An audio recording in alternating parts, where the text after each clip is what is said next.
the B-1B Lancer. The men call it the Bone.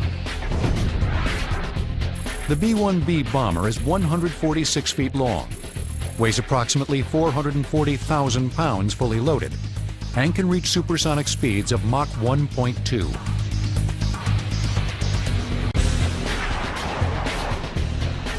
The four General Electric turbofan engines produce 30,000 pounds of thrust each, meaning the B-1 is powered by the equivalent of 3 F-35 fighter engines. Its 3 massive bomb bays carry a flexible arsenal. This includes smart weapons, bombs and guided missiles that use global positioning data to precisely destroy targets. Over the Middle East, the crews often deploy guided bombs, called JDAMs. Standing behind me here is the 180-inch rotary launcher, which is carrying the 2,000-pound Joint Direct Attack munition, and each bomber holds 3 per bay, which is a total of 24 GPS-guided munitions. A single B-1B carries a weapons payload 8 times heavier than that carried by a B-17 during World War II. And like fast food customers, the Bone's weapons officers can have it their way. Can be almost like a Burger King. You know, I'll take a 500-pounder with an instantaneous fuse. Please give me a 2,000-pounder with a 25 millisecond fuse. And while you're at it, you know, can you send me a burger and fries? The B-1B continues to share mission duties with a relic of the Cold War, the B-52 bomber. They both carry a weapons payload in excess of 25 tons. But that's where the similarities end. I like to describe them like cars. Your B-52 is like your grandfather's pickup truck. It's old, it's reliable, and it carries just about anything you can imagine to carry. The B-1 is the muscle car of the bomber force. It has power, it has speed, and it has a huge payload capability. The B-1B can trace its muscle car beginnings to the early 1970s. The Air Force wanted to replace its aging B-52s with supersonic bombers that could quickly penetrate Soviet airspace with their nuclear arsenal. But since many politicians believed America's intercontinental ballistic missile program was a sufficient deterrent to the Soviets, they were convinced the proposed B-1A bomber was a colossal waste of money. So the Air Force basically found itself in a very difficult position trying to sell this new heavy bomber, and I might mention very expensive heavy bomber, to Congress. But over a period of time they did succeed. The B-1A bomber prototypes could fly at Mach 2.2. But even at twice the speed of sound, they couldn't outrun numerous mechanical problems and cost overruns. And so the Carter administration, looking around to make cuts, they decided to cut back on the B-1A. And so the B-1A went away. Now, what people recognize is that the B-1A was really too good to go away. I, Ronald Reagan, do solemnly swear. In 1981, when Ronald Reagan assumed the presidency, he immediately vowed to restore the punch to the U.S. military. Of the United States. That included reviving the B-1 program.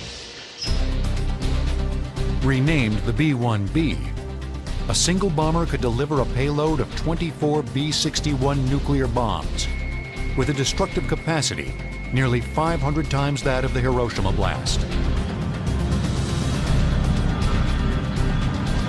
But when the new bomber entered service in the late 1980s, it faced a sudden identity crisis. Well, as time has passed, and of course the Soviet threat has collapsed, you know, effectively the Air Force was faced with the dilemma, what do we do with the B-1 bomber? Since America no longer needed a long-range nuclear bomber, in the late 1990s, the Air Force began upgrading the B-1B to carry conventional weapons.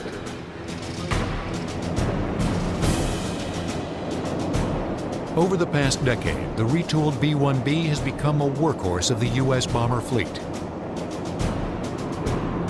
In 6 years of operations over Afghanistan and later in Iraq, B-1Bs have flown more than 2,200 sorties and dropped more than 7,400 bombs. far surpassing the B-52 and the B-2 stealth bombers.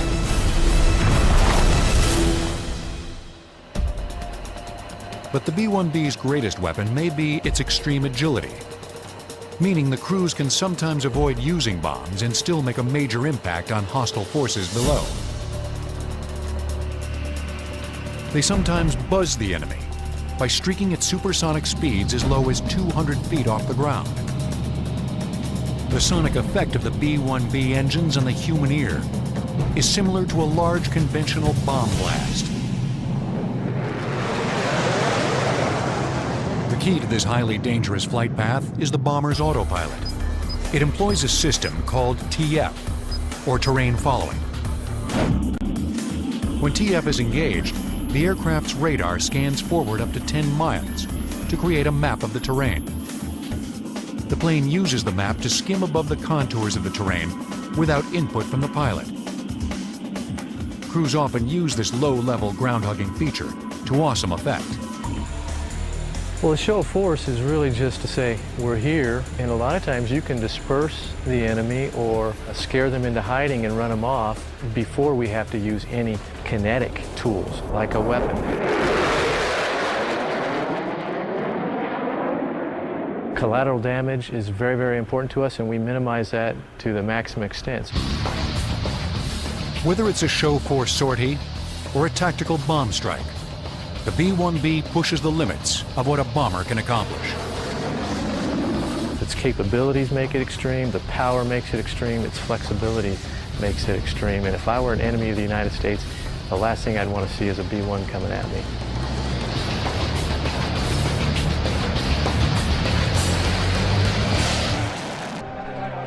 Relationships between East and West were rapidly deteriorating, and the Cold War was heating up.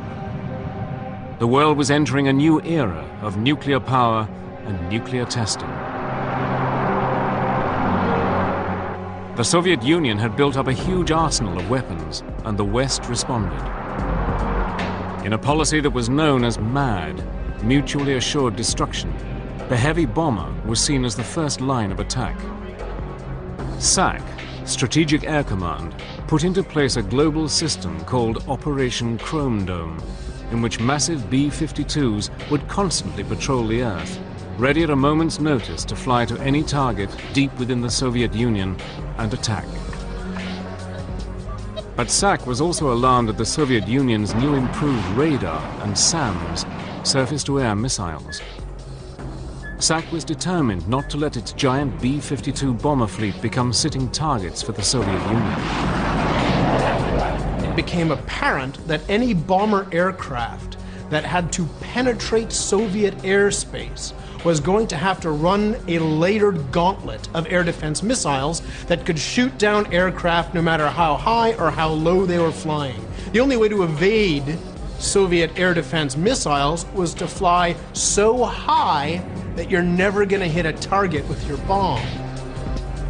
What the US needed was an aircraft that could evade the Soviet defense system, fly to its target, deliver its weapons, and bring its crew safely home, all under the cloak of invisibility. But to do this meant a complete rethink on designing and constructing aircraft. Every aircraft has what is called its radar cross-section. When an electromagnetic radar beam hits an aircraft, it bounces off anything that is large or pronounced, such as engines, straight wings, or cockpits. The radar operator sees all this information coming back and can determine the size, height, and direction of an aircraft. This is known as the aircraft's radar signature.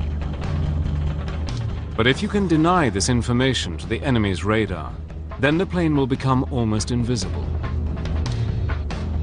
The mantle that will shroud the aircraft from its pursuers has a new name: stealth.